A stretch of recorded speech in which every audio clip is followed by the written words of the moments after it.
Welcome to English 7 Days. My name is Alice, and I'm going to tell you about my daily routine. By listening to this story, you'll not only improve your English pronunciation but also learn useful vocabulary for daily routines.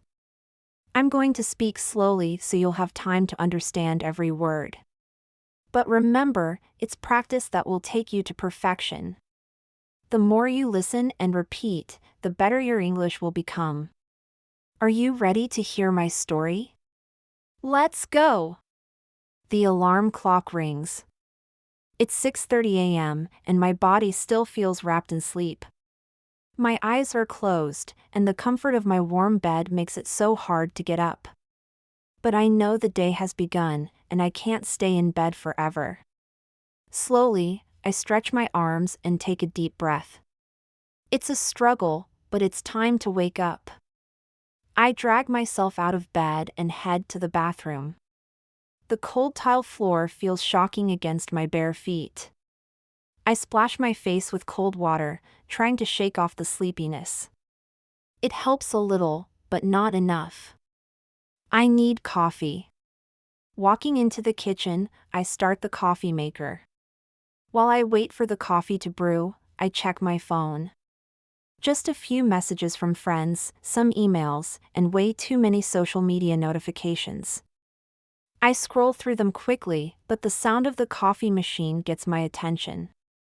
Finally, the coffee is ready. I pour myself a cup, and the warm, bitter liquid starts to wake me up immediately. It's not the best coffee, but it works. Now, it's time to get ready. I head to the bathroom for a quick shower, feeling the hot water energize me.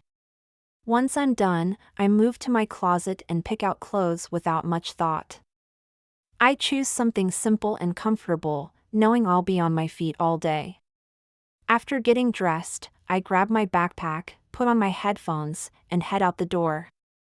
The sun is starting to rise, but the streets are already full of people rushing to work or school. I walk to the bus stop, where I stand in line. The bus pulls up, and it's as crowded as usual. I squeeze myself into a small space near the door and hold onto the metal bar. While I'm standing there, I listen to music, trying to distract myself from the jostling crowd. Outside, the city is waking up. Cars honk, people hurry down the streets, and stores begin to open. I glance at my watch, hoping I won't be late for my first class. After a 20-minute ride, the bus stops near my college. I step off, taking a deep breath. Another busy day is ahead, and I'm ready to face it. As I walk into the college building, I hear the buzz of students talking and the sound of footsteps echoing in the halls.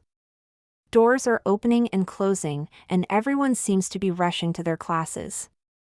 I weave through the busy hallways, making my way to my first class of the day. The classroom is already filled with students, and I find an empty seat near the window. The professor walks in, and everyone falls silent. She's a kind-looking woman with a friendly smile, and today, she seems a little more energetic than usual. She starts the lecture, and I try to focus, but my mind keeps wandering.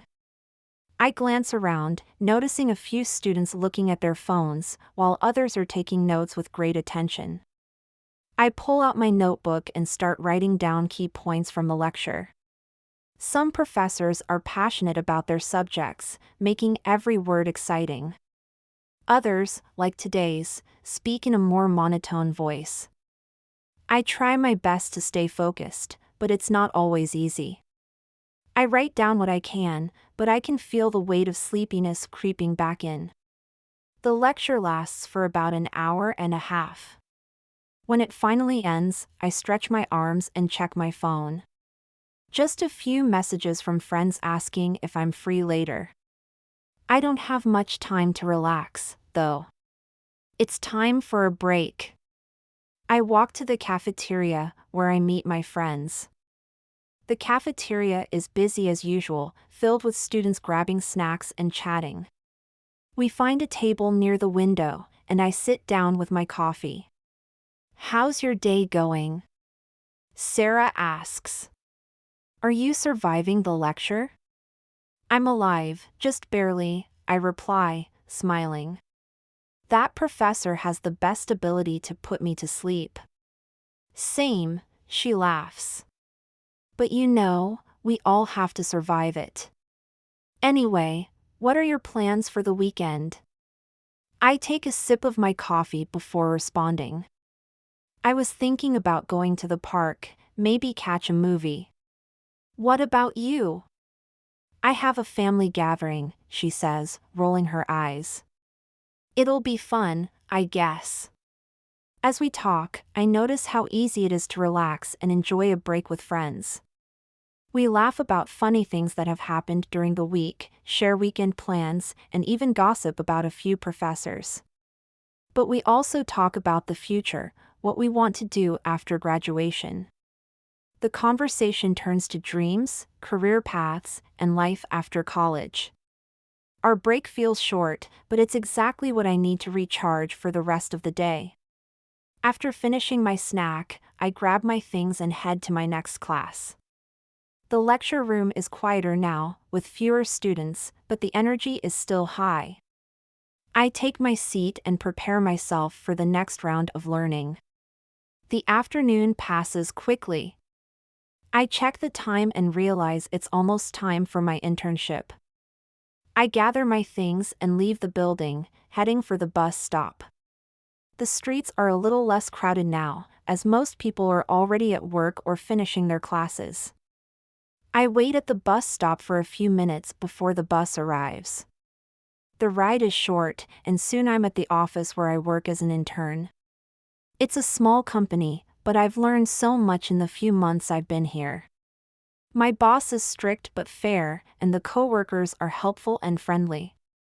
As soon as I enter the office, I sit down at my desk and start working. I turn on my computer, check my emails, and begin working on a few tasks. I'm focused on the project in front of me, typing out reports and doing research. Sometimes, I help my coworkers with their work or take on smaller tasks, but today, I'm mostly working on a big report. The hours seem to fly by, and I barely notice the time. Around 6 p.m., the office starts to quiet down. People are leaving, heading home after a long day. I finish my report and look at the clock. It's time to go home too. I shut down my computer, grab my things, and leave the office. Outside, night has fallen, and the city looks completely different. Streetlights glow, cars drive by with their headlights on, and people are walking home, tired from their busy days. I wait for the bus again, listening to music, and reflect on everything I've done today. It's been a long, productive day, but it feels like it went by too fast. Thank you for practicing your English with me today. Keep practicing, and I'll see you in the next video.